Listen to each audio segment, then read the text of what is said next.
myself the luckiest man on the face of the earth.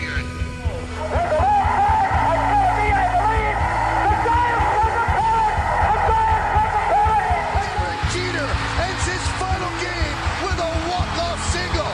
Here's a drive to left. That one is long gone.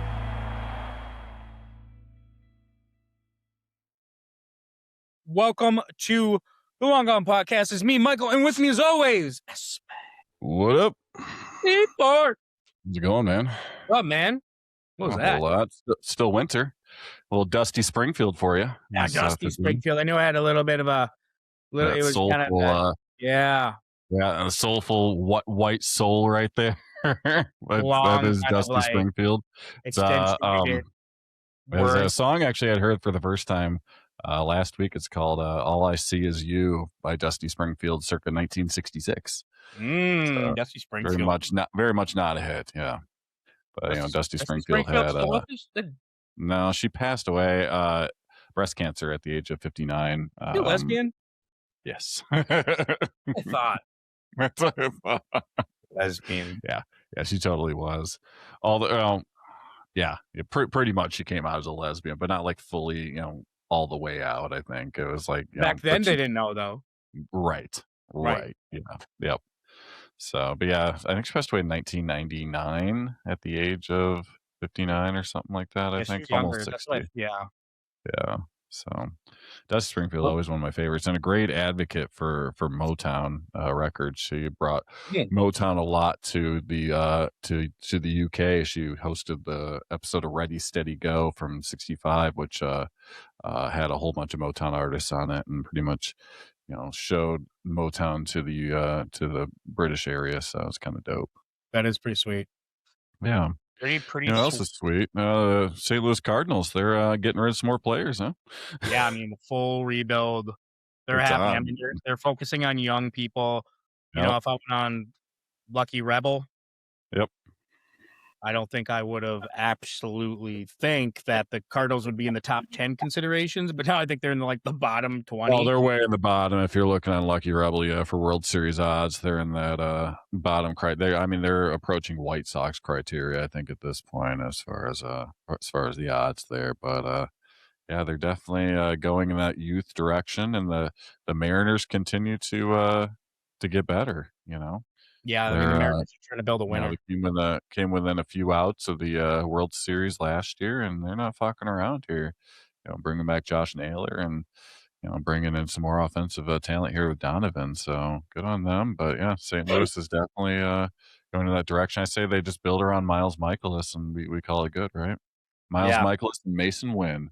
Mason Wynn. That's a nice piece. Victor Scott's not bad, right? I mean, the Cardinals need to hit on their young guys. I mean, Jordan Walker, Nolan Gorman. I mean, they really need to hit. I mean, I think there was a lapse there when Harrison Bader and Dylan Carlson and some of those guys didn't work out, right? I mean, Lars Nootbaar. I mean, a lot of those guys didn't work out how they thought they would work out, and that was their young guns coming up. And so I think now they're in that realization, like, listen, our young guns didn't work out. I think even Nolan Arenado said last week on a podcast or some interview, when him and Paul Goldschmidt, remember, I mean, they thought they were going to be good. They're like, we thought we were going to be good. And it just didn't work out. I mean, between the prospects that didn't pan out, who I just mentioned, and some of the veterans who you thought would come and just wreck, I mean, just be amazing, blow up the NL Central. It didn't happen. For the Cardinals. Yep. Yeah. Yeah, I mean, things just definitely didn't work out the way they had hoped. And it's weird just with St. Louis, just seeing them down like this, for as long as it has been. Because they're usually, they seem to be one of those sustained success franchises that just keep rolling year after year. But, it's definitely in a complete rebuild. Like you said, they got to hit on these young players here to hopefully turn themselves into contenders here at some point. I mean, it's got to happen, but I think it feels like they're just tearing it down the studs and banking on the and banking on the draft and develop, and but as opposed to Pittsburgh, I think if they find someone they really like, they're going to pay them. So yeah, I think you're right. I mean, because That's exactly it. They haven't been scared to pay players in the No. past, right? I Yep. mean, and they have had for a long time one of the best farm systems out in Right. baseball.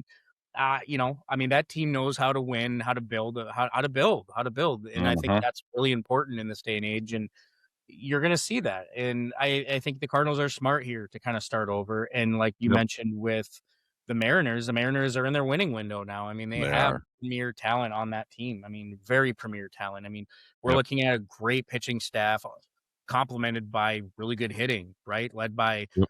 A-Rod, Julio Rodriguez. And now, you know, when you're getting in there with Josh Naylor and Cal Raleigh, and I mean, this is their window. Let's go. Yep. Let's go, boys. Yep. So Yep. yeah, one dismantling, and Donovan, what is it? I mean, Brendan Donovan's a low price to pay. I mean, he's kind of For sure. a really good utility guy, a little bit kind of like a Tommy Edman, right? Kind of player, Yep. and who they used to have. And yeah, I think it just works out for for the Cardinals used to have. And I think it really Yeah. works out for them. And on the other side of things, you know, I think that you're going to see more teams kind of embracing the rebuild. And I don't think teams are in Mhm. a rush to win just because I think with the CBA and coming around the corner, Steve, I just don't think Yep. that like, hey, we got to build a winner now. I think there's a lot of teams that No. are embracing a rebuild, thinking Yeah. that Oh, the I 7 think so. seasons will wash. Yeah. Oh, for sure. For sure. I mean, I essentially, play out this season because we don't know what's going to happen in the foreseeable future here with most Right. likely a trade stoppage. Mhm. And yeah, I mean, I'm just looking on here, going back to the World Series odds here. The Cardinals don't quite have the worst World Series odds here on Lucky Rebel. But they are way down there. The White Sox, the Nationals, and Rockies have worst odds, and then it's our good friend the Cardinals. But Wow. Who would have yeah, thought the White Sox had the best offseason? dude, I don't know if you saw on the Athletic. I think they got like a solid B or something, Yeah. or hot. Yeah. And the Pirates of all teams got like an A. You know? Crazy, dude. It is crazy. And you and I were bitching about it before. The Detroit Tigers, the Athletic was stupid enough to get these guys a C+ for what? It's so stupid. For what? The corpse of Kenley Jansen and banking on some players that played overseas that haven't played in the majors in a while. Yeah. Oh, and signing Gleyber Torres that 1-year deal where no one else was going to pay him the money the Tigers would pay him. Yeah. Sure. Jack Flaherty, Jack Flaherty. Yeah. Meanwhile, Suarez signs with the Reds for $15 million, and that's exactly what the Tigers paid the corpse of Alex Cobb last year to not even pitch for us. You're telling me the Tigers couldn't pony it up to pay $15 million to Suarez and get that bat at third base? So dumb, dude. So dumb. I'm Especially when you see the contracts that some people like Okamoto and some of those guys signed, right? Some of the overseas guys. It's insane that we're looking at like you're kind of looking at like, wow, the White Sox have the better offseason than the Tigers, and they're putting in a bidet. See that? Was it the Japanese player that they signed? What was the guy's name again? All right, it's off yeah. Oh, Anyway. Murakami. There we go. That's the one. Yeah, Murakami. I think Tigers. I'm like, Tigers signed somebody. No, the White Sox. Yeah, because we were talking about how good the White Sox off season's been. Yeah, the guy recommended putting a bidet into the clubhouse, so they're getting one. So they have a better off season than the Tigers, and they're getting a fucking bidet. I mean, it just shows you certain teams have certain things that they like, and a bidet is something that I guess is important to the White Sox now. I mean, they're like, hey, we're flushing our bullshit down the drain. We're wiping our asses with bidets now. I was gonna say, a clean ass is a happy ass, and that's how we're gonna win some fucking ball games here, right? Let's go Southside. Yeah.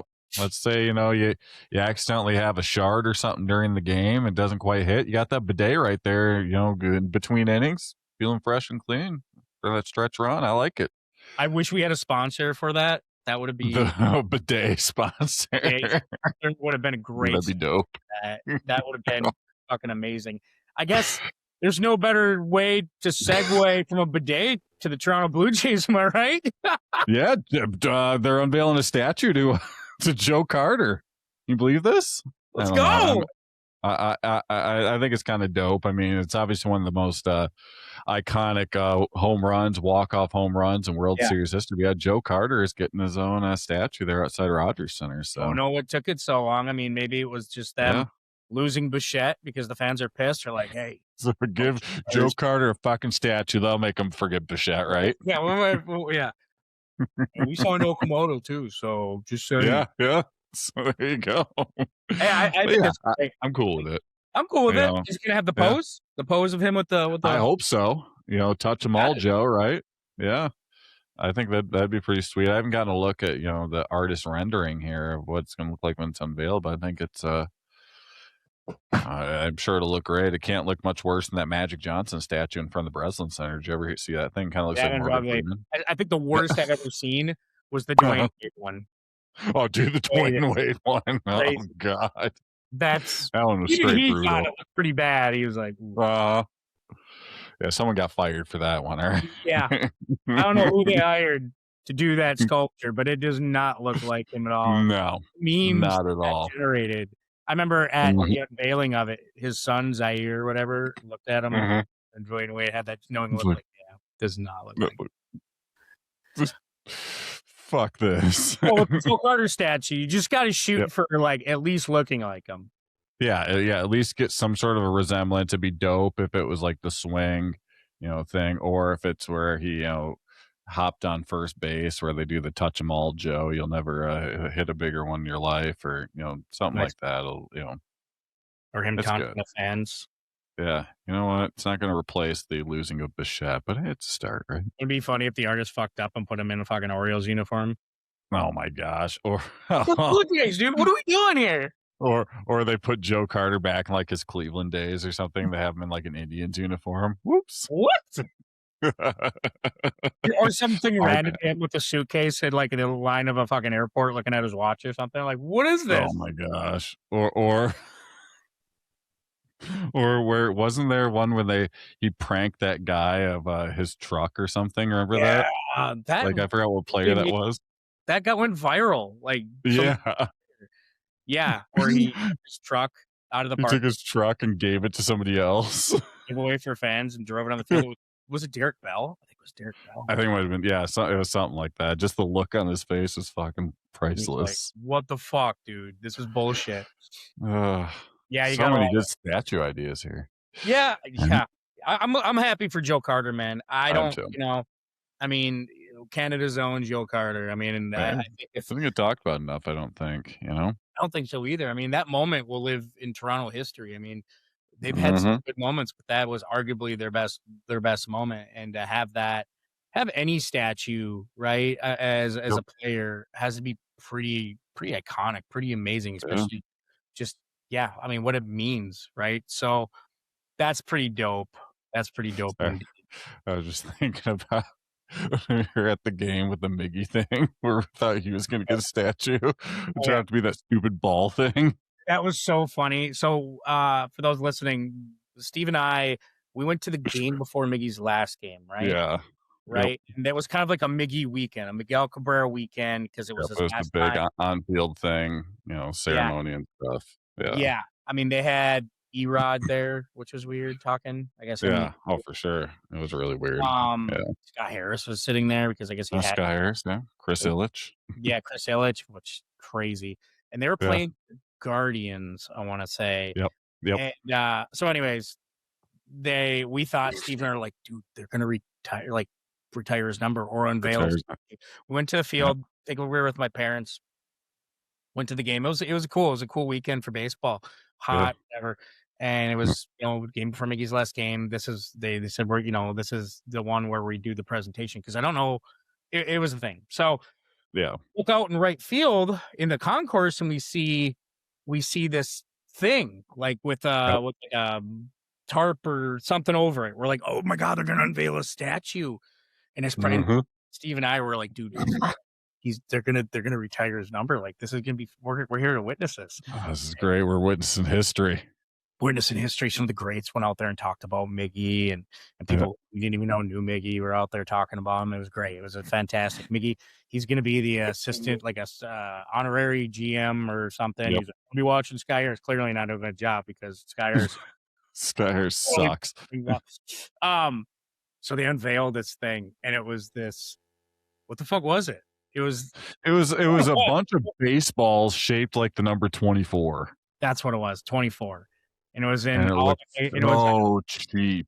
Well, that was a funny thing because right away Steve goes to his phone and you've seen what social media was saying. And Yep, I jumped on X. Well, the baseball thing looks cheap, and it did. It looked so cheap. We're like, what? What is this? Like, and it was how the hell is he gonna have to wheel this thing home? The number 24 made out of what? You said 3,000 baseballs? I think it was about 3,000 baseballs or something, or whatever. Something iconic. With one of his statistics. Yep. Either the 500 plus home runs or the 3,000 hits he had. So bad.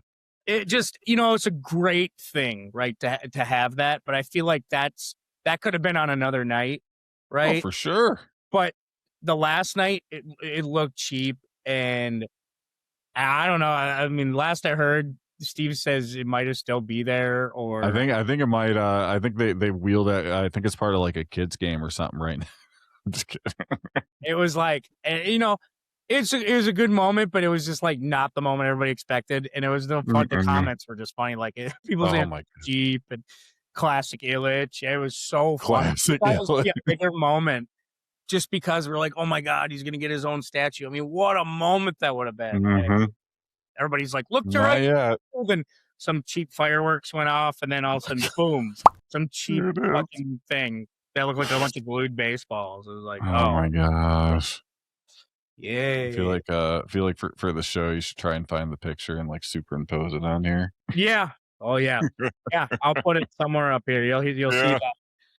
You'll see just how cheap this thing was. But we did get to witness his last hit, so that was kind of dope. Did. That was pretty dope. Because he went hitless in his last game on that. And he got pulled early, if I'm not mistaken. He did. Yep. So, crazy, but anyway, crazy. But anyways, we'll be back. Let's have a word from our sponsor. What do you say, Steve? From the Penny Sleeve? Let's do it. Yeah, a little penny sleever action. Let's hear it. Whether you're a casual collector or a seasoned card enthusiast, the Penny Sleever is your one-stop shop for all your card protection needs. They carry everything from classic regular sleeves and versatile top loaders in multiple thicknesses, 35 point, 55 point, 75 point, 100 point, and beyond, to premium magnetic card holders and specially graded card sleeves perfect for PSA and SGC slabs. Need resealable bags, team bags, vintage sleeves, or colored top loaders? They have over 71 products in stock, all priced to help you build and protect your collection without breaking the bank. And now they're offering an exclusive promotion just for you. First-time buyers can get 10% off their entire order with promo code LONGGONE. Just visit thepennysleever.com and use that code at checkout. Don't let your valuable cards go unprotected. Shop the Penny Sleever today and see why collectors trust them with their most prized possessions. The Penny Sleever. Premium protection, penny pinching prices. That is right. As Steve said in the promo, Penny Sleever is an official sponsor. Penny Sleever, yep.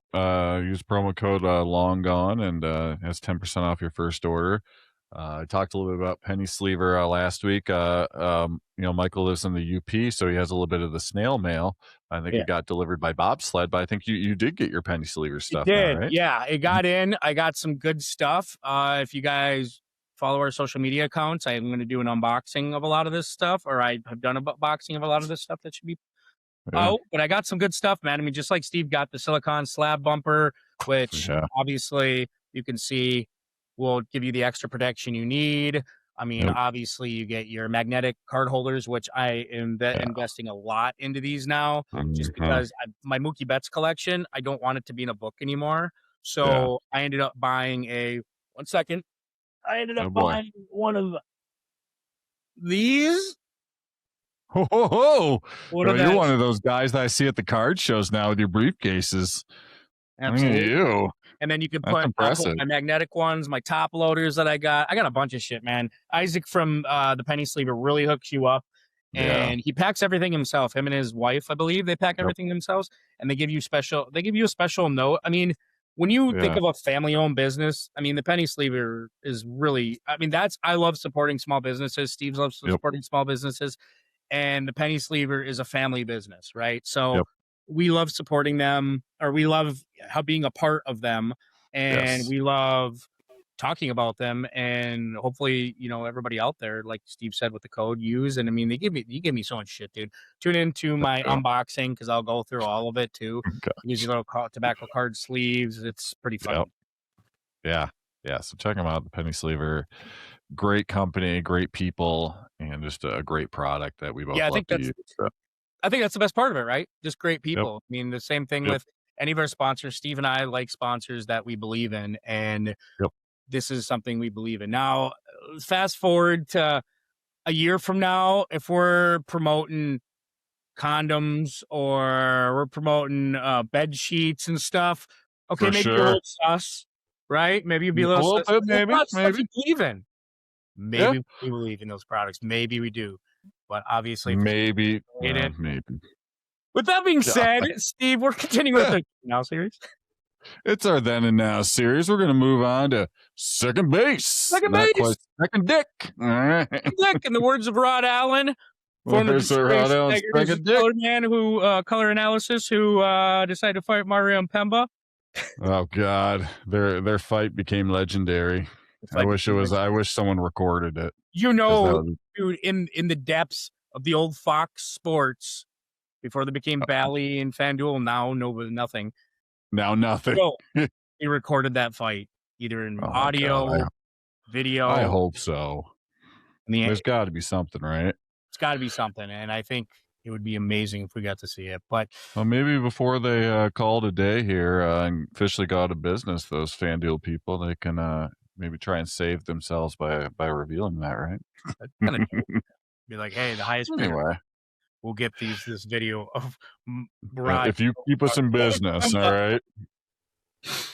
And then you should the undertrack of that will be like, during the track, you'll have Steve's audio from when he's seen Mario Mpemba at Tigers Fest. Hey, look, everybody.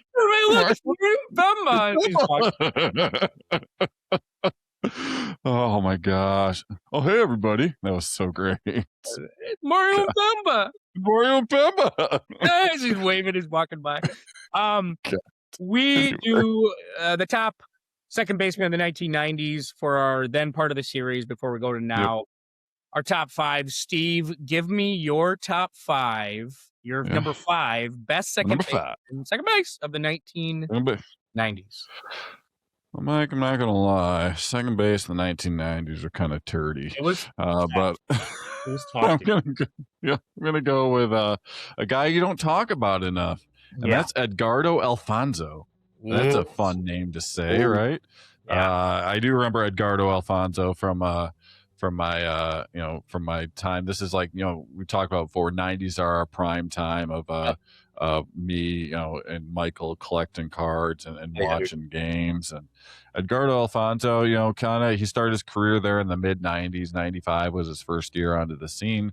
Yep. And, in those first couple of years, he, won a Silver Slugger Award and, finished in, the top 15 in MVP voting. So, it's a guy who Michael's not a big fan of WAR, but 1999 had a WAR of 6 and, could hit over 300 and could put some pop in his bat. His best season in the 90s and arguably of his whole career would have been 1999, where he finished 8th in MVP voting, 27 home runs, 108 RBIs. But this is a guy who, 150, 160, 170 hits in a season. Just a serviceable player there, starting out with the Mets. I think I actually still have his rookie card, of an Upper Deck rookie card or something like that. I feel like I'd have to look through my collection, but Edgardo Alfonzo, he comes in for me at number 5. Love it. That's a name you probably won't hear for a long time. Speaking of another Alfonso Soriano, he's not on my list, everybody. Don't freak out. Don't forget. You see a recent freaking, there was he was at some event and he was looking like, did he throw punch? He didn't look the same. Has he been taking more roids? That's what I think. Is he trying to make a comeback? Because he was linked to roids, right? I feel like, right? He got suspended? Yeah. Oh, yeah. Yeah. Jeez. Yeah, he's totally roiding up here. Had to be. He just looks different. He doesn't look like Alfonso Soriano at all. It's crazy. Man, that's weird. Anyways, speaking of roids, not saying this guy he was in the era. Recent Hall of Famer who just got in. My number 5 is going to be Jeff Kent.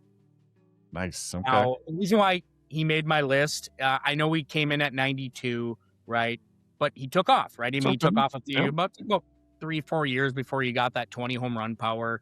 Eventually, I think his best season was, probably in the early 2000s where he was hitting like 30 home runs. So maybe we were looking at little PEDs. I don't know. But those late 90s Giants teams, which that was his best team, was the Giants, were phenomenal. And Jeff Kent was him and Barry Bonds, who he hated. Yeah. Best players. And the feeling was mutual. You know, one thing I never understood about Jeff Kent, he was a very smart hitter up until he started getting more power. Then he started a lot of swing and miss in his game. But nevertheless, a very good second baseman in his time. 17 years. Yeah. Absolutely. Just, you know, I mean, congrats to him. I mean, one of the benchmarks for getting in, I thought, would be the over 1,500 RBIs. He had 1,580 to end his season. But I got to put him in. If you're saying second base in the 90s, there's very few people that should be on this list. But he squeezed into my list because the consistency in the 90s was real. So Jeff Kent, for me, comes in at number 5. A hell of a Survivor player, too, in his post-playing days. Hell yeah, dude. Yep. Number 4 for me, I'm going to talk about a guy who made a few all-star teams in the 90s. It kind of gets, overlooked when you think about those Cleveland teams in the 90s. You always think about Jim Thome, Albert Bell, Kenny Lofton, Manny, players like that. But you forget about Carlos Baerga. So he comes in for me at number 4. And this is a guy similar to Edgardo Alfonso. He can drive in over 100 runs in a season. Definitely, I'd say his 2 best years were 92, 93, when he had 105 RBIs, 114 RBIs, and hit over 300. I mean, you're looking at a guy who hit over 300 multiple times in his career.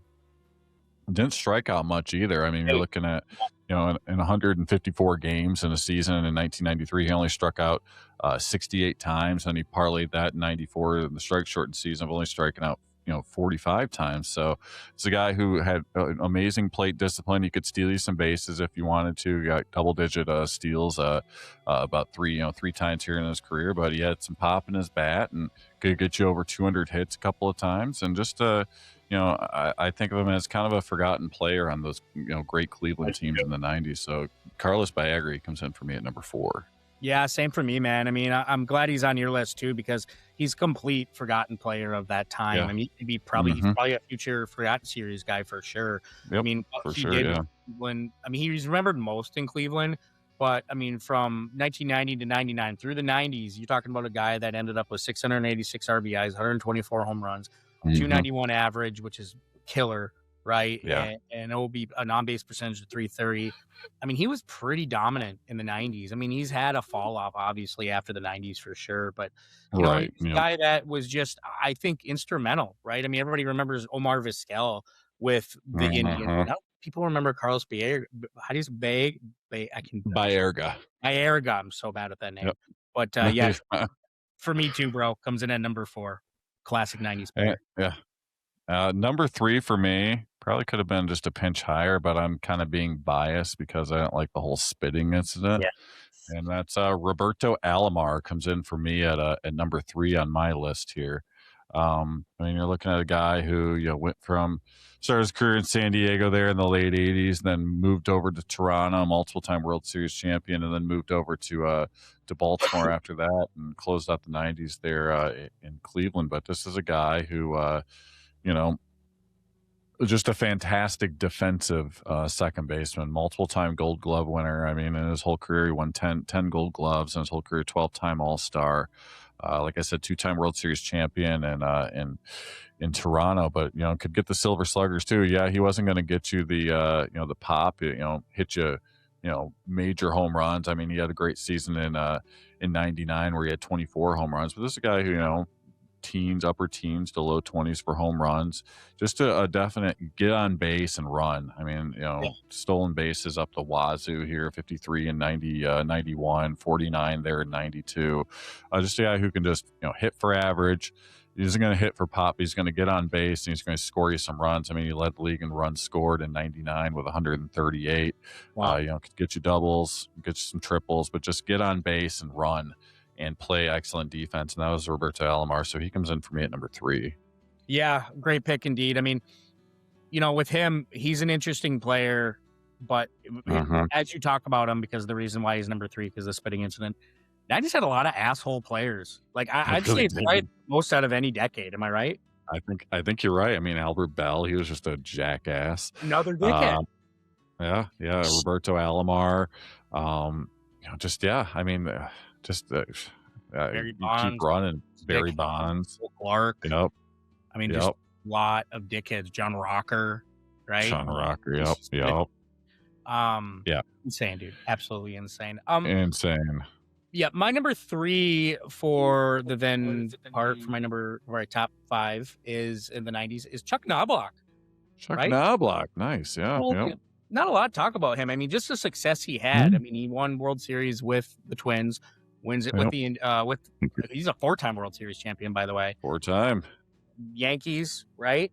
Yep. I mean, good all-around player. I call him kind of like a spark plug kind of player. I mean, he was lethal on the bases. Once he got on, he was really lethal on the bases. He wasn't going to hit you. He wasn't going to get you RBIs. He wasn't going to get you home runs. I mean, I think he only had like 98 home runs in his whole career. Right. But he's a guy that had, in the 90s, 335 stolen bases. He was only caught stealing 98 times out of that time. Didn't strike out a lot. 298 average, which, I mean, he was always good for 300. Very much a very Wade Boggs-esque with less power. And, I mean, he had the ability to get you 60, 70 RBIs for sure, but his game was mostly a table setter. You're thinking of a guy that bat 1, 2 in the lineup and very much get on base for you. And, I mean, he was also an extra base king, right? I mean, I think in 94 led the league with 45 doubles, and his total bases all around were always great. So Chuck Knobloch for me, and I think he only played 12 years, which is pretty crazy.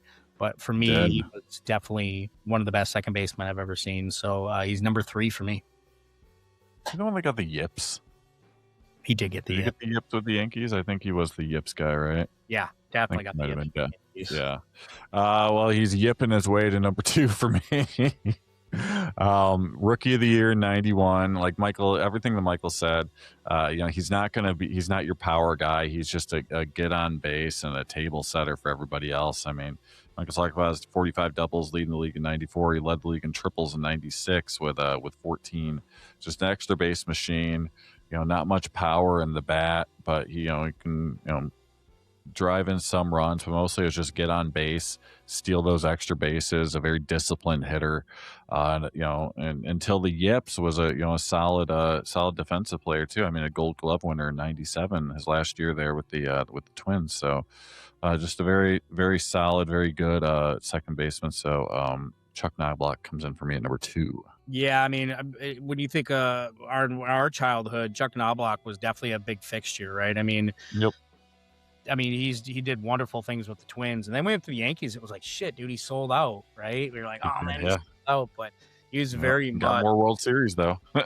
yeah, one more World Series, and I mean, Jeter liked playing with him. I mean, from what we've seen, Jeter and him were, I mean, really good second base, shortstop combo, absolutely. Yeah, I mean, my number 2.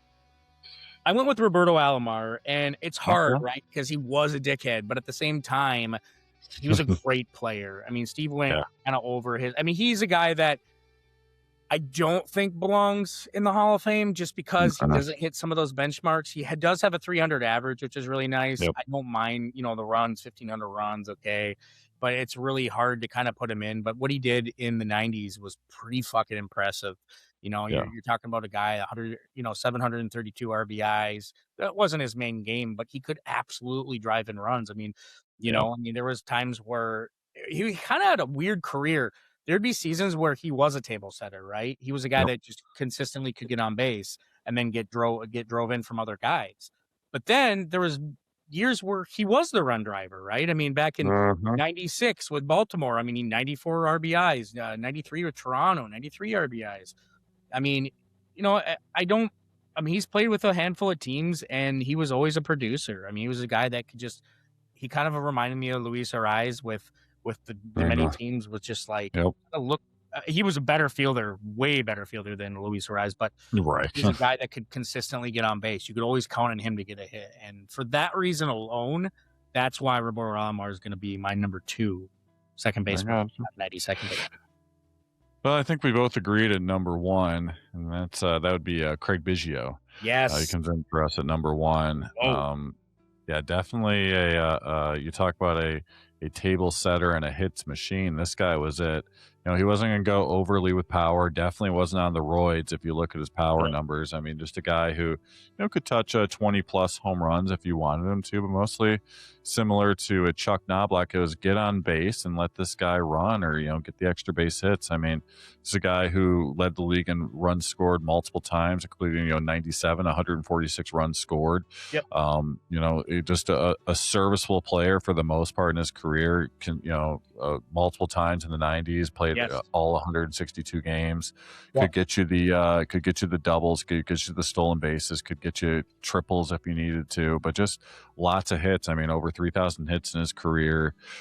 Just a phenomenal defensive player. I mean, this is a guy who is a 4-time Gold Glove winner as well, is a 7-time All-Star and a 5-time Silver Slugger Award winner. So great average, great on getting on base, had the power when you needed it to, but just a really fantastic second baseman. So Craig Biggio comes in for me, and I believe you at number 1. Yeah, number 1. I love the versatility of Craig Biggio.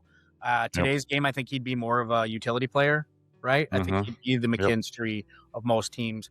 While he was dominant at second base, he could play catcher, he could play center, he could play in the outfield. I mean, he was very athletic, and I think that's not talked about enough about Craig Biggio. I mean, I think he broke in the league as a catcher, and that's what I caught on to him. I'm like, man, this guy is fantastic, and everybody remembers Bagwell Biggio, man. That duo, Bagwell Biggio, 1-2 punch.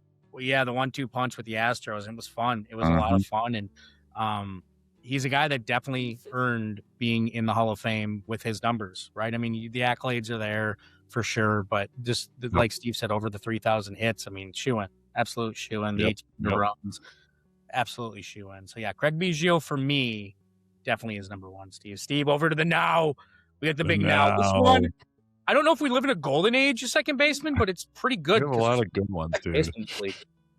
Yeah, we have some fantastic ones, and we have some similar ones on our list, but also some different ones, which just goes to show, like you said, how deep the second base class is right now in Major League Baseball. I think we are in a golden era for that. But number 5 for me is Bryce Terang for Milwaukee. Yeah. We look at Milwaukee. There's just so many good players on this team. It's just difficult that they can't seem to get over the hump playoff wise here. To get to that World Series or that championship series. But Bryce Terang is another one here. He's a guy who is a Gold Glove winner in 2024, top 14 in MVP voting in 2025, 168 hits, great average at 288.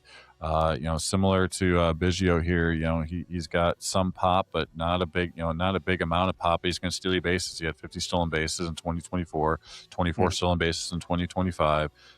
Doubles machine. It seems like 52 combined doubles here in the last 2 seasons. But the power numbers did jump up somewhat from 7 home runs in 2024 to 18 home runs in 2025. I think that can continue to grow, and as long as he keeps that average the way it is, I think his trajectory is going to continue to keep going up as well, because he's still super young at 26 years old. So Bryce Terang, he comes in for me at number 5. Number 5 for me, I went with Luke Keeschel with the Minnesota Twins. It's a good one.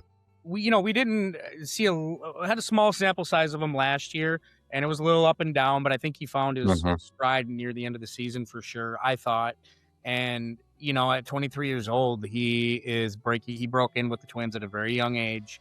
Second round, I think he was drafted in 23 draft. So he was a second round pick, and a little development needed behind him. But this is a guy I think we're going to be hearing more about as not only the Twins go past their, the next iteration of whatever their team is. This is a guy that is not talked about in the realms of the Royce Lewis's, and I mean, even the Nick Gordon that they used to have at one time, Right. he Brooks wasn't. Lee. Yeah, he wasn't really known as a top prospect until later, and then he comes up, and I think this is a guy who's going to be the future of that team. I really do. I think this is. There was a lot of guys I could have put, a lot of different guys I could have put in the 5 spot, but I think if we're talking about right now who's the best in the game, I think he's definitely worthy of a top 5, and for that, and just the Oh, great. projectability of Luke Keeschel, I put him at number 5. Yeah. That's great. I like that. Coming in for me at number 4 as I went to the north side here to talk about the Cubs here, and I went with actually Nico Horner, which is he's been the talk of potential trade discussions here in Chicago. But if he stays in Chicago or if he gets traded, whoever gets him is going to be it's going to get that very serviceable, very good up and coming second baseman here. He's been in the league for a while now, about to be 29. But I mean, this is a guy, we talked about it with Bryce Terang, can play a defense. He's already won 2 Gold Gloves in his first few years in the league, but hit 297 last year. Is he going to give you the pop in his bat? No, he's not going to do that. He's very much like we talked about the then series. He's very much a table setter. 7 home runs last year, 61 RBIs, but he had 178 hits, which is up almost 20 from the season before. Like I said, serviceable 156 games this past season, 151 the year before. But he's going to get you doubles. He's going to get you steals. I mean, he had almost 30 steals last year at 29, had 31 the year before, and 43 the year before that. So he's going to get on base. He's going to steal you bases. He's going to be, excellent in the field, defensively. And, we'll see if he stays in Chicago or if another team picks him up. It just depends on the Cubs' plans going forward. But Nico Horner comes in for me at number 4. Yeah, great pick. I mean, it's weird that he's getting trade speculation because it's a guy you want part of the build. So I went with somebody Steve had. Steve had Bryce Terang at 5. I had him at 4. It wasn't long ago where people were thinking that Bryce Terang was going to be a lot like Bobby Witt. Even though he was drafted the year before Bobby Witt, he went in the first round of the 2018 draft, and Bobby Witt went in the first in the round of the 2019 draft. But they had similar trajectories, a lot of people thought, and as it kind of went more, Bobby Witt Jr. has more of the Alan Trammell kind of Cal Ripken kind of where his game's going. Where Bryce Terang is more of a smaller shortstop. He's a guy that's going to be more of a speedster. He's a guy that's going to get on base, and he can be a table setter, and he has a little bit more power. I mean, he's kind of like an Ian Kinsler type of player. I think I think his power could be very similar to Ian Kinsler, but he can definitely hit as kind of like an Ian Kinsler for sure. Maybe a little bit more speed, hard to say. I don't love his high strikeouts for a guy who has who didn't hit a lot of home runs, a guy that had some good power moments, but wasn't all power. 150 strikeout, a little much, I thought. So he needs to bring that down. A little desperation in some of the swings. But, he ended the year with a 288 average. And so the hitting for average is there. I think he just needs to hone it in a little bit. I think a lot was put on his plate last year. But he kind of picked up Milwaukee in parts of the season where there were players not hitting. And then he came on. Yeah. Especially when they thought Jackson Churio and some of these guys, when they weren't getting the job done, Bryce Terang was. And his projectability is pretty up there. And we saw a small sample size last year, but at 25 years old now, I think he's going to be one of the leaders of the team. So for that, he's number 4 for me. I like it. Number 3 for me is a guy who's usually at the top of the list, kind of made a dip. If you're on Lucky Rebel, he's not, up there on the list of MVP odds anymore, but still just a very serviceable and a very, future first ballot Hall of Famer, and that's Jose Altuve. He comes in for me at number 3. Kind of a dip. Missed the All-Star game this past year. His average did drop about 30 points, but I'm going with the full sample size that we've seen from this guy, and what we've seen from this guy is a very good offensive second baseman and a very good defensive as well. I mean, looking at his career stats, multiple times he's led the league in hits. His hits did take a dip this past year, going from 185 down to 156, but still put in 24 doubles, still got 26 home runs, still got 77 RBIs, and still had double digits in steals. So the average did slip some, but that's going to happen because Father Time is eventually going to catch up with this guy. But we definitely watched a generational talent in Jose Altuve, and I think he still has some left in the tank.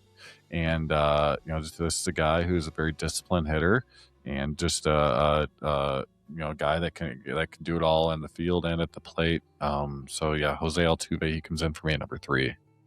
Number 3 for me, I wanted to put him higher because he's one of my favorite players. But I just feel like there's 2 that are a little bit better still in their game than he is. But this guy's young. It's Jazz Chisholm Jr., man. Solid. Yep. I mean, Jazz, he just, I love the way he plays the game. He approaches it with fun. He's loose. He's fun. And his game developed so interestingly. I mean, he was a guy that nobody expected a lot of power from early on. Right. And then the power shows up, right? Yeah. And I mean, I thought he was Miami's future. I don't know why Miami got, moved on from him. Because cover of the show. Yeah. I mean, it was weird. His show year, the cover of the show, he didn't have a great year, right? No. But we saw different iterations of his game evolve. And the last iteration we've seen was the power hitting Jazz Chisholm Jr., which was crazy, which came in the form of as a Yankee. Now he's a Yankee at 27 years old, 80 RBIs, 31 dingers. I don't like that his average is down. Strikeouts are a little high for me, but I like he's kind of had the Granderson move to his game. Suddenly it was like, oh, this guy actually, let's cue in on this pop in his bat a little bit more. Let's put him in New York situations where different pitches and drive in runs and which Aaron Judge needs, right? It can't be all Aaron Judge. Because if Stanton, I mean, Stanton had a better year last year, but when Stanton failed, right, to be that twin, which happens. What's that? Yep. I said, which happens. Stanton fails a lot, or gets injured. Yep. And he needed somebody with more power and enter Jazz, and Jazz shows the ability to have a lot of power. I just hope that it doesn't shorten his career, because the more those guys, the power hitters, I feel like they have shorter careers. And I think Jazz could be better than that, right? But I think he's a great second baseman, and he could play all over the field. I think they're going to keep him at second base this time. They've said between third or second, but I think second's where he's going to land, Steve. Agreed. But I can't put him in the top 2. I can't, just because I feel like there's 2 better ones, but I love Jazz's game, and he's a fantasy darling, right? So for me, Jazz is at number 3. Yeah. Yeah, well, you might not be able to put him at number 2, but somebody can. I do have Jazz Chisholm at number 2. He's taken to New York, and it seemed like going to New York has like revitalized him. He seems like he's enjoying the game a lot more. It's like how he was early on in Miami, which kind of gave him the cover of the show, just because of his love. I love watching him play the game of baseball, because he plays it like a kid. But he comes in for me at number 2, not because of his average. Mike talked about 242 average has dipped some, but the power is there. 31 home runs, 80 RBIs, and the steals, 31 steals, which is the second highest of his career, coming off of 2024, where he stole 40 total 40 bases between Miami and New York. But just the way in which he plays the game, everything that Michael said about him, just a lot of fun, and still young too. So, had his second All-Star appearance this past season, first Silver Slugger award. And, I think, the bright lights in New York isn't scaring him. And I think, he's going to continue to be good, and a little nervous, like you said, about the average dipping, but that happens with the power, and we'll see if the power continues as well. But just a fun player, one of my favorite players to watch. So Jazz Chisholm comes in for me at number 2. Number 2. My number 2, which there's a reason he didn't go number 1, but number 2 is Ketel Marte. I think he's a complete second baseman, Steve. I mean, this is who Jazz Chisholm aspires to be when you really think about it. I think he can hit for average better than Jazz at this point in his career. He has pop in his bat. He has 30 home run power potential. I mean, could we see 40 home runs from him one day? I don't know. He's 31. Well, when you hit 30 years old, right? I mean, there's players that start to take a nosedive. Right now at 31, he seems to be getting better with age. He's like a fine wine. And 283 average last year, 28 dingers, 72 ribs. The year before that, he had 95 ribs. And I believe he was in our top 3. I think he was a top 3 second baseman for me last year, and I think he was for you as well. I mean, Ketel Marte, he's the leader of this club. He's a little emotional at times. Right. I don't agree with some of the stuff that he does. I thought there was a little quit into his game last year sometimes. where he kind of quit on his team. But I think that's where the emotion, it's like, dude, check your stuff at the door, right? Yeah. And just come to play, do you, because you're a great second baseman and you're a great player. And I loved his OPS of 893. Year before it's a little scotched down from his 932 from the year before, but Ketel Marte, and he's a consistent fantasy player. He's a guy that is not a liability on the bases. I mean, he's not going to steal you 10 a year, but at the same time, he can hit for average, give you he'll bump up your batting average. He'll give you the home run and RBIs that you need. Just a really good all-around player, and a guy that I think that Arizona would be smart to keep building off of him, and they've done it so well so far with Corbin Carroll and some of those other guys. We'll see how the shortstop plays out, because they've had Perdomo there. They got Jordan Lawler, who's up now. It's an interesting infield for sure. If they complete it with a really stud first baseman that's not Pavin Smith, or an aging Paul Goldschmidt, if he ever re-signed with them, I think their infield could be deadly. But Ketel Marte, man, number 2. Well, he's number 1 for me, and number 1 in my heart too, because he was on my fantasy team.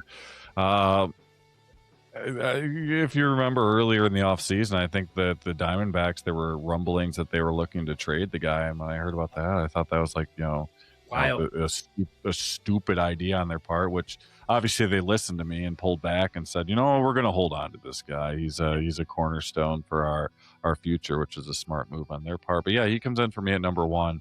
I mean, it's a guy who 2024, third in the MVP voting at a 292 average. It did dip 9 points to 283, but 28 home runs, 72 RBIs in a shortened season. I mean, they only played 126 games this year. If there's anything like I talked about that can hold him back, it's the injury bug sometimes seems to hit him a little bit. But when he's on and like you said, he's mentally into the game and not quitting, he's tops at his position, obviously, as I show by having him number 1 on my list. But has the power, but can hit extra base hits too. I mean, 28 home runs, but also 28 doubles on the season.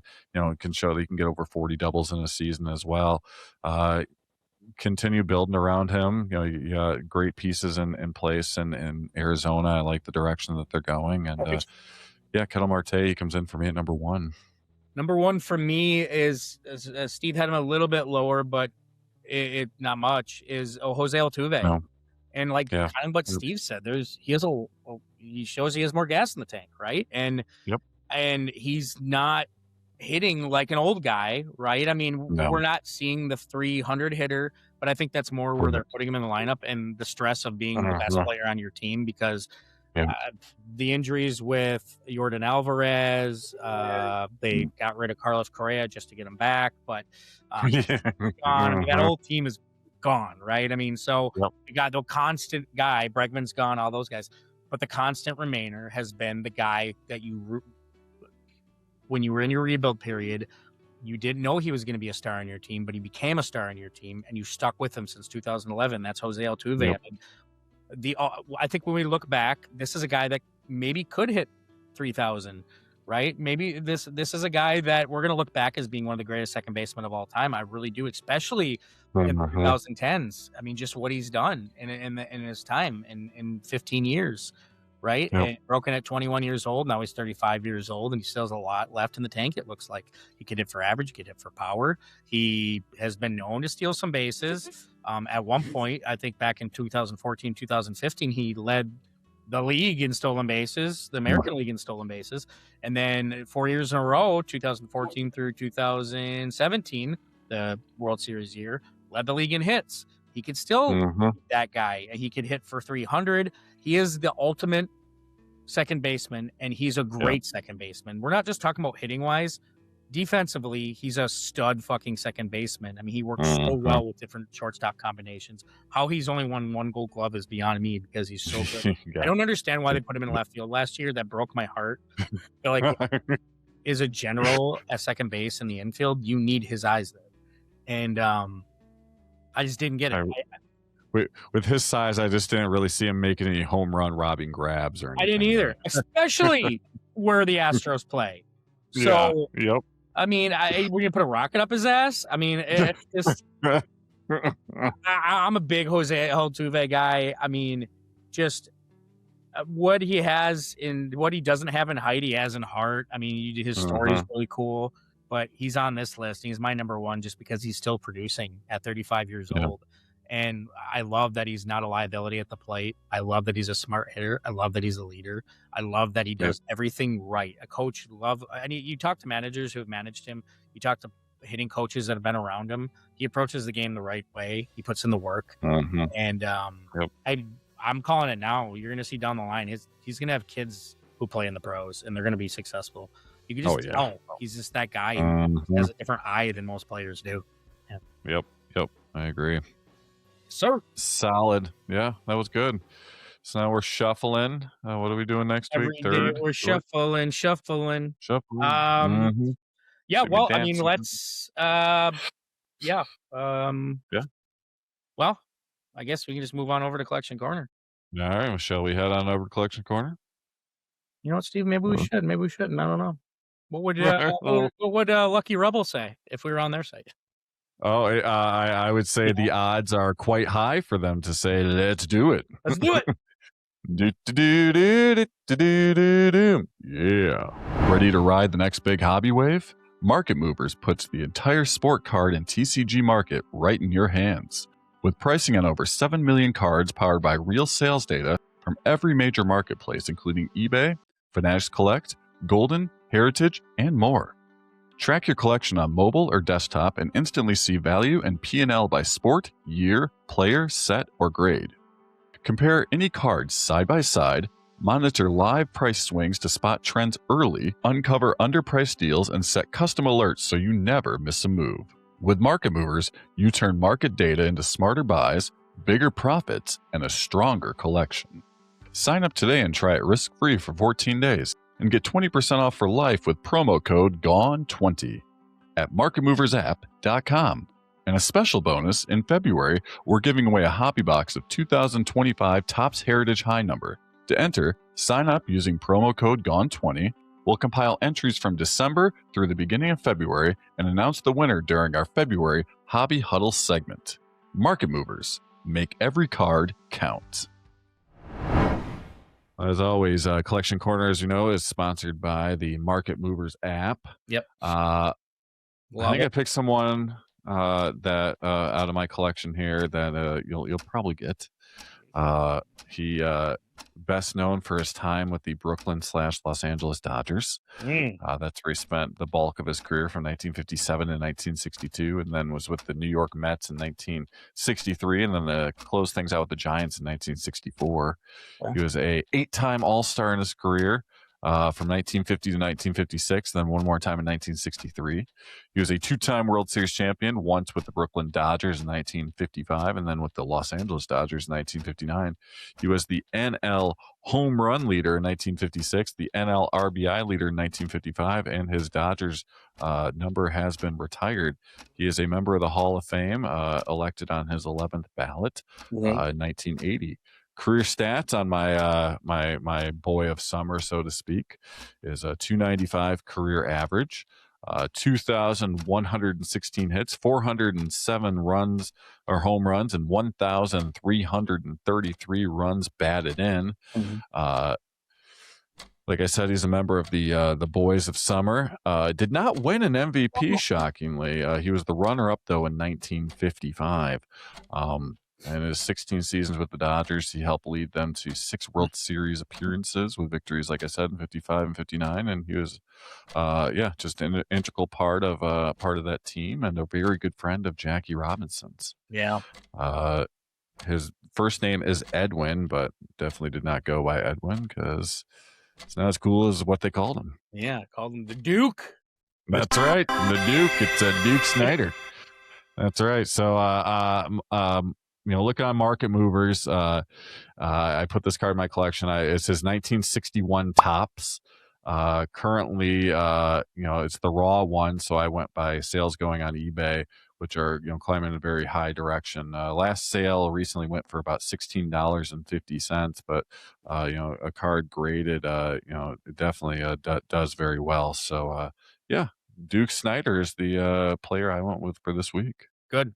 Good pick indeed. Yeah. Thanks. In New York, remember they had the three-headed monster, Mantle, Mays, and Snyder. Mm-hmm. And he That's was Snyder. the third. Everybody like would mention, oh yeah, Duke Snyder is the third best in New York. It's like, damn, that's pretty good because Duke Snyder. Right? Oh man.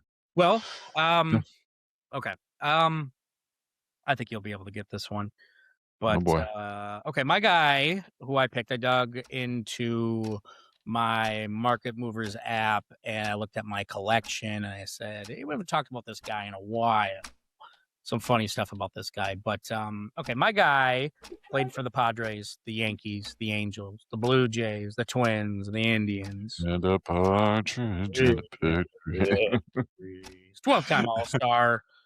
World Series champion in 92, 7-time Gold Glove winner, which not many people know. I mean, he is mostly known for his bat, where he hit 283, had 3,110 hits, 465 home runs, 1,833 RBIs. You would never know he's a 7-time Gold Glove Award winner, which is crazy. Play outfield, most likely, or most dominantly in right field, 6-time Silver Slugger Award winner. The San Diego Padres retired his jersey. He's also in their Hall of Fame. George Steinbrenner used to spy on him. I know that's a big clue. Okay. He despises the Yankees. He will never set foot in the stadium, which is crazy. When I talked to Billy Martin Jr., he said he has a big dong. Well. Talking about a triple. I'm shocked. I believe we're talking about Dave Dong Winfield. Yes, sir. All right. Oh, Dave Winfield. And they had some killer mutton chops back in the day, too, when he was with the Padres. Man, yeah. Good old Dave Winfield. A dominant right-handed hitter, man. Mm-hmm. Yep. So, at my Market Movers, I have this older card back in 04. It's an Upper Deck, Dave Winfield, a 2004 Ultimate Swatch. A really cool. Oh, cool. Yeah, a really cool looking card for sure. And it sits between $25. Last sold for $25, goes between 25, 30. I've seen it go pretty big, but it's him and sorry, Dave, I know you're gonna hate it, but it's in his Yankees jersey. Sorry, Dave. The ultimate swatches, but a cool card nonetheless. So Dave Big Dong Winnie Winfield is my Market Movers pick for this week.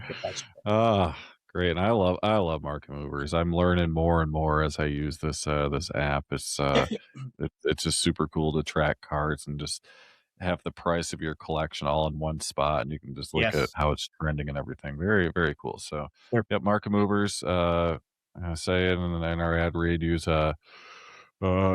promo code GONE20 for 20% off the lifetime of your membership. So check out Market Movers app. It's really a great app to use. That giveaway, right? We got a giveaway coming out. Yeah, we got a giveaway. Yep, you're right.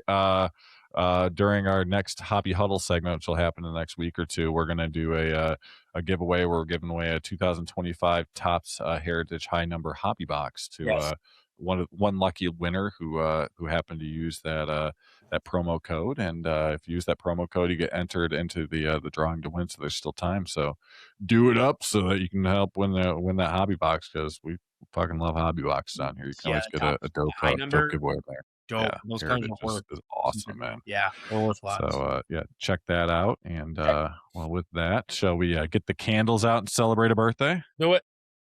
All right. Well, looking online for this guy, one of my favorite cards for him is when he was with the Milwaukee Braves in 1959, number 480. But he's most likely known for his time with the St. Louis Cardinals, and that's a happy heavenly birthday to Red Schoendienst. Yeah, I always want to call him Schoendienst, but I had to look up the pronunciation of Schoendienst. Born on February the 2nd of 1923. Yes. He's obviously a Hall of Famer. Career average of 289, 2,449 home hits, 884 home runs, 773 runs batted in.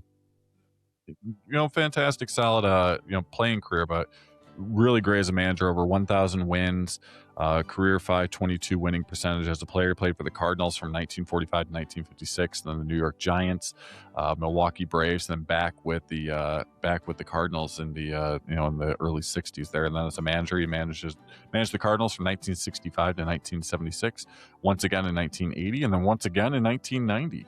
He's a 10-time All-Star, 5-time World Series champion, NL stolen base leader in 1945. His Cardinals number 2 is retired, and he's part of the St. Louis Cardinals Hall of Fame. Elected to the Baseball Hall of Fame in 1989 by, you guessed it, Mike, Veterans Committee. That's right. A little trivia on Red here. At the time of his death, he had worn a major league uniform for 74 consecutive years as a player, coach, or manager, and had served 67 of his 76 years in baseball with the St. Louis Cardinals. Wow. Here's another fact, too, that may or may not be true. Called him Red because he liked his ass spanked so hard till it turned red. By Bob Gibson? I have no idea. Yeah. I mean, it sounds about right. Could be, right? That could be. I mean, or he just didn't like the name Albert, Yeah. I'd get a different nickname, too. Yeah, I'd definitely be called Red if that were me. Yeah. But he totally got spanked by Bob Gibson, I'm guessing. That's so fucking hands. Yeah, just those big hands, those big mitts, just put him raw, and that's why they called him Red. You heard it here first, folks. All right? May or may not be true. It may not be true. We'll put a poll up here if no. Yeah, see if you agree. Yeah, go on to Lucky Rebel. Go on to Lucky Rebel. Let's place your bets. Right? Oh boy. What in the meantime, that's a fucking show. Good show, man. And don't forget, happy birthday, you son of a bitch. Oh, yeah. Happy birthday, Red, you son of a bitch, right? There you go. Thanks, Can't forget, you got to keep the streak alive. Fucking That was awesome. Steve, I don't know if you realize this, but next week's your 250th show. Well, fuck. Jeez, I did not realize that. Yeah. It's crazy. Seems we've been doing this for a while, huh? We have Mark come back on, Mark Dault? We're going to have a guest for sure. Won't tell anybody who it is right now. Maybe promote it during the week. I don't know. But a special guest, somebody that we had a really fun time interviewing. And it's 250, man. 250 is a 250. Can you believe that? Yeah. I think when we started this, we'd hit 250. No, never. No. Would never. When we first started, we were just, putzing around. I think our first few shows, we talked about Al Kaline. We talked about, I think our very first... caught COVID and it got scary for a minute. Yeah. Thought we'd only make it 5 shows. Oh, yeah. Yeah. Just like Long Gone. I might have died and Long Gone would have ended with 5 shows. Unless Steve Kerr. Yeah. Like, all right, here we go. Long Gone. Long Gone. This is it. I don't have the editing equipment. That thing would have died in a month. Yeah. Right? I'm like, whoa, man. I'm not edit a show. You're like, fuck this. Just go back to my life. That was fun. We talked about Mookie Betts and Nolan Arenado, paid tribute to Al Kaline, and then called it a day. That would be it. No, but we're at 250 next week. Shit, man, that's great. Yeah, it's a good mark. But guys, thanks so much for listening. Be about to tell about it. Yeah. Get on, like Steve was just mentioning, man. Go get into Market Movers and get into Market Movers. We're talking about a free box at Topps fucking Heritage High number, man. Don't make me get a fake name. Yeah. Sign up for it. Oh my God. Just totally your alias or something. Just change your address. Put a P.O. box on it so you can go just pick it up somewhere. Yeah. Or give out your brother's address. Yeah. Teapot's reading the names. He's like, Dalton Michaels? What the hell? Dalton Michaels. Oh my God. Ford Stevens. Huge cock. Yeah, right, who's that? Right. That has to be made up. Doesn't have to be made up. Get on Market Movers. Get into the drawing. Get on Penny Sleever. They got great stuff there for affordable prices, man. They have so many products that you can look at. They got some really cool postcard sleeves too. So for people that collect postcards or those larger cereal cards, those cereal, on the back of cereal boxes that you can cut. They have stuff that'll fit that. So check them out. Check out Market Movers. Get in there and get that box of cards. Absolutely. Follow along to our social media accounts. as well Yes, at please. Long Gone Podcast. We've got our reels on there. Yep. I think we Unsubscribe, post about 3 resubscribe, or 4 reels a week. Yep. pump Do up it up. numbers, Subscribe. Keep pumping it. keep All pumping. right. And Yep. There's only so many fake accounts I can get to get subscribers on the channel here. exactly, right? guys. Come on. Come on. Balls in your court. All right. Balls in your court. Just free spray them on us like an old lady show. Oh my God. Full credits. High five. All right, guys. Have a great week, and we'll catch you guys all next week. Deuces.